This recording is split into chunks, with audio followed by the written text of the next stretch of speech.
ఒక ఊరిలో ఇద్దరు అన్నదమ్ములు ఉన్నారు.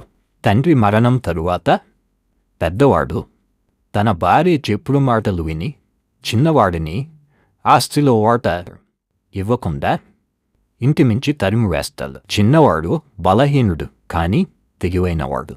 చిన్నవాడు పట్టణం పోయి ఏదైనా పని చేసుకుందామని ఒక సాయంత్రం బయలుదేరుతాడు. ఊరి ప్రజలు రాత్రిపూట అడవుల్లో ప్రయాణించట ప్రమాదమని చిన్నవాడికి వద్దని చెప్తారు. అందుకు కారణం మార్గమధ్యంలో పెద్ద అడవి ఉంటుంది. అడవిలో ఒక బావి ఉంటుంది. బావిలో ఒక బ్రహ్మరాక్షసుడు ఉంటాడు. రాత్రి సమయంలో అడవి మార్గంలో వచ్చే వ్యక్తులను పట్టుకొని చంపి తినేసి ఎముకలను బావిలో విసిరేస్తాడు అని గ్రామ పెద్దలు చెప్తారు. అప్పుడు చిన్నవాడు గ్రామ పెద్దలతో, మా అన్న బయటకు పొమ్మన్న తరువాత నాకు బ్రతకాలని ఆశ లేదు, ప్రాణం మీద కోరిక లేదు అని చెప్పి అదే దారి ఉందా చిన్నవాడు బయలుదేరి వెళుతుంటాడు. మార్గమధ్యంలో ఒక ఎలుగుబంటి పొదలలో నిద్రిస్తూ కనిపిస్తుంది. చిన్నవాడికి వెంటనే ఒక ఆలోచన వస్తుంది. చిన్నవాడు నేరుగా బ్రహ్మరాక్షసుడు ఉండే బావి దగ్గరకు పోయి తన దగ్గర ఉన్న తాడును తీసుకొని చేతికి చుడుతూ ఉంటాడు. వెంటనే బ్రహ్మరాక్షసుడు ఆయన ముందుకు వచ్చి, ఏం చేస్తున్నావు ఇక్కడ అని గద్దిస్తాడు.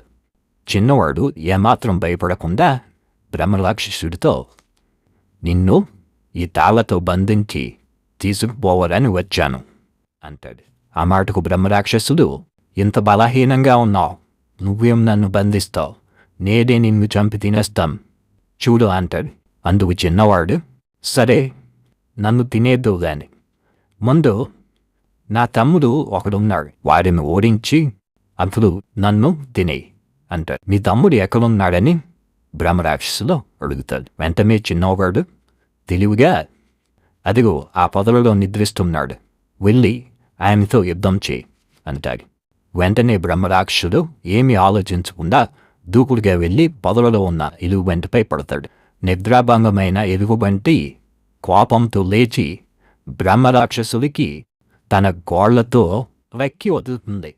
బ్రహ్మరాక్షసుడికి ఆ చీకట్లో ఏమీ అర్థం కాక పరుగున చిన్నవాడి దగ్గరికి వచ్చి, నన్ను రక్షించు అంటాడు.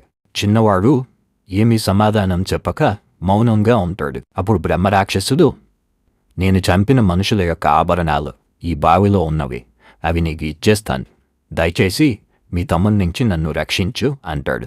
చిన్నవాడు వెంటనే ఆభరణాలను తీసుకుని బ్రహ్మరాక్షసునితో, ఇంకా ఎప్పుడు ఈ మార్గంలో కనిపించకు, దూరంగా పారిపోమ్మని చెప్తాడు.